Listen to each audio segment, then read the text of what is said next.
I just watched Tomb Raider on this VHS right here, and I haven't seen it before. I've obviously heard of the games. I played the most recent three.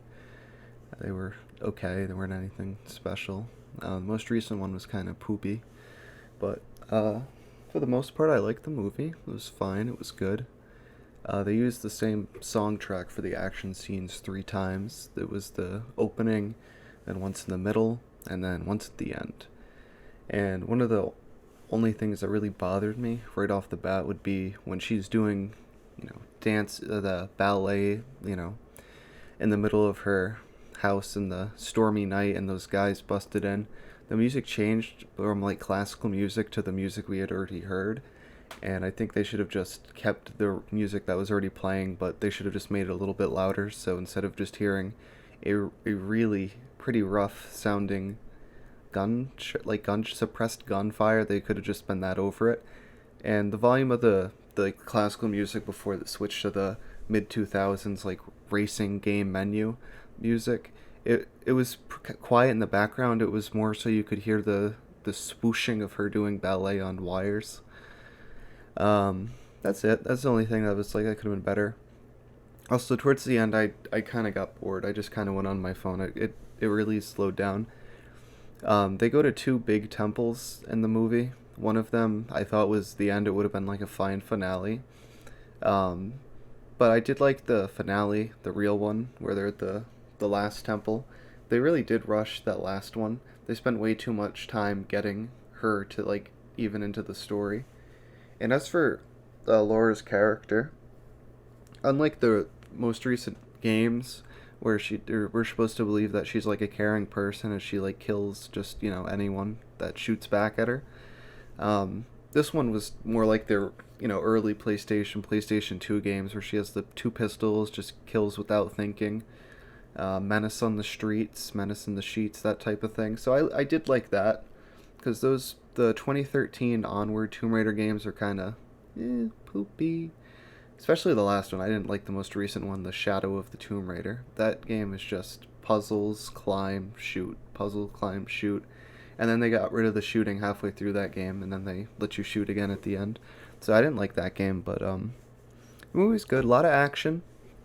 They had the dad from, that Nicolas Cage movie, National Treasure is the dad. He got to play a dad again. Overall, the music, I like the opening, how it just was, it's Lara Croft just in a little simulation she made to train.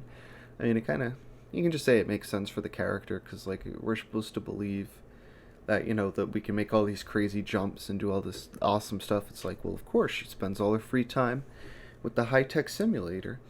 I like the two supporting characters, the little tech nerd and the butler. I felt like they had more like variety to them than Laura, because she was just kind of a static character throughout the whole thing. She didn't have any moments of like, she never had her like faith wavered. She never had that big, like, they showed her dead dad, but like that's been her like crux in every single game. Like, regardless, it always goes back to dead dad and finding Jonah. Whenever it's that, I just gets my blood boiling, gets me all angry. So yeah, that was the only thing. She pretended to be sad at her dad, her dad's grave, her dad's empty grave. And then randomly she kissed this guy. I think his name was like Greg or Gary. I liked him the most because, I don't know, he just kind of, it seemed like she gave her a run for her money. He gave her a real run for her money. And because up until that point when he's introduced, we've just seen Lara Croft, like, she's pretty good at everything. Like I said, she doesn't have any like bad moments. And I mean, that's fine. I mean, what else are you supposed to do? You can't have her seem like a weakling, because like in the game she kills a T-Rex and a bunch of supernatural things in these tombs and places that she visits. But more so than that, just the regular guys that she kills, like, regular mercenaries for hire, just mows them down like nothing. So it's fine that she's, automatically good at everything. But I have to say, the villains of the movie really, like, it felt like Laura was their MacGuffin because she was just leading them to everything, and then Laura's dead dad was the MacGuffin for her because just randomly a letter got delivered to her door, and then randomly she heard a clock ticking in the middle of the night in her giant mansion. She somehow tracked it down to a fake wall at the bottom of the stairs. So, if you want to poke holes in the plot, I mean, no one really ever plays the Tomb Raider games anyways for the plot, because it's whatever. All the same anyways. Except she wasn't betrayed. Normally that's like the biggest staple in all these is they betrayed by the person that they were going with, like in Uncharted 2, big shock. Uncharted 3 you just hallucinated, so I guess you can say the water betrayed you. And no one remembers Uncharted 1. Yeah, no, you're just Uncharted 2. But I'm just going to quickly, Tomb Raider compared to the new Uncharted movie, not new, it's been out for a while, the Uncharted movie, I think this feels better than the Uncharted movie, just because I feel like the Uncharted movie just tried to do, like, what it wanted to do was fine, but the execution was poorly done. It's not even about, like, the acting, it was just, everything was too easy. Same thing with this movie, everything was just too easy, and it's like, if you don't want to make this a movie like about trying to figure out where the treasure is, just don't have it in if it's not going to be an issue. Like, to drive to the first temple, it was in Dead Dad's letter. She read it, she knew exactly where it was, the location was just printed clear as day, and she just drove there in a truck. And then they had a little, they just show her driving there, like driving, all right, I'm there at the temple. And then of course they have her meet her dead dad, and through like supernatural things in the final temple, that's be expected. He was like, "Oh, you did it, nice, good job. I'm still dead though," and she's like, "Yeah, all right." Again, that might be a complete lie. I wasn't paying attention at the end because I just got disinterested. It went on for too long. Like I said, what I thought was the finale should have been the finale, where because they needed two pieces of a pyramid to put together, so it was like one piece like this and another like this. One was in the first temple, obviously the second was in the last temple, and it like controls time. So if they put them together, they could like control time. It was about like the all-seeing eye. So they had one scene in the beginning where we see this like council, and then we never see them again. But that was just to motivate the villain to find the treasure. Action scenes were good. They felt like the game. The very opening though, they do like her dodge backflips, when she does in the older games where you used to have the targeting and go backwards and it would be like a fun little little backflip. They did that, which was cool. The music, when I first heard the action song, I was like, oh, this is cool. This is like an average mid-2000s, like, this is like a fun little thing that they're doing. And then they used it two more times and I was like, why? So they could have done something. I mean, I don't think Tomb Raider has any iconic tracks, music tracks. Maybe they do. They should have just thrown one in there. They said like, "Oh, you're Tomb Raider" once, but it was just that Greg/Gary guy just trying to like rub it in her nose that she doesn't have a real job, but steal historical artifacts. And she was like, "Dude, I'm Lara Croft. Dude, I'm awesome." And then that ended. But yeah, no, she really triumphs in this movie. Like, really, she does no wrong. No wrong happens to her. She even gets to like that Superman movie where he spins around the Earth to bring Lois Lane back from the dead. She gets to do that to that Greg Gary guy because like they kiss for whatever reason. And so I guess she likes him, which was cool because I like Greg/Gary because he's the only, not even the main villain could put a stop to her. Like she always has like the power, like the high ground in the situation. That's why I like that Greg Gary guy so much because he's the only guy that could like be like, ooh. Except when he could have killed her and then he let her get away, but that was just because plot armor and it wouldn't have made sense to kill her. But he was cool. He's really the only character I liked. I mean, I liked the other characters. They just weren't notable enough to be exciting. They were all just one note. But that's fine. It was still a good movie. The acting was fine. I did like there was some really mid-2000s water, or like I guess moon water, whatever, like silver water animations. So that was fun. I always miss seeing mid-2000s water because you can tell exactly what year it was made in. The really bubbly, completely smooth surface was. And then they had a lot of monster CGI. Some of it looked okay. They had this big one, like this big monster guy. It was just they were all statues, but some of the statues looked okay. The main big one did not look good. But then again, I watched it on VHS, so that's also that.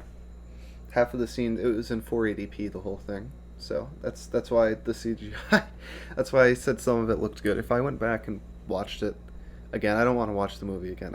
I don't think I'll ever watch the movie again. It was fine. It's not something I'm going to kick back, relax, have a cold one, say guys, Tomb Raider is on. Um, it's one of those movies you watch once, say, it's good, I liked it, and then you'll never touch it again. You'll probably remember parts of it, so I'll probably remember the beginning because it was when I was paying attention. I'll probably remember the action scene with that robot. I know a lot of people like pick this movie apart, like they really go scene by scene. Like for example, right after she like kills the monster, she's like, "Oh, you were gonna let it kill me?" And he's like, the tech nerd was like, "You wanted a challenge." And people are like, why would she let that happen? You know, she could have died. The movie would have been over. And who cares? It's a video game movie. What do you expect? It's not gonna. It's gonna do wacky, crazy, little quirky things. Like you just gotta be prepared for that. You can't go in sitting down like it's no Marvel movie. I jest. I truly jest with you all. But yeah, and then right after she takes a shower, they I was surprised how much they show for. Let me see the rating on this. Yeah, PG-13. Yeah, it's exactly what you'd expect. Um, she didn't wear a blue tank top. Now that I'm thinking about it, she never wore the iconic blue tank top. Uh, or it's like a regular t-shirt. Half the time it's like a t-shirt, and then the other time it's a tank top. But she wears a black and white ones, and that's really it.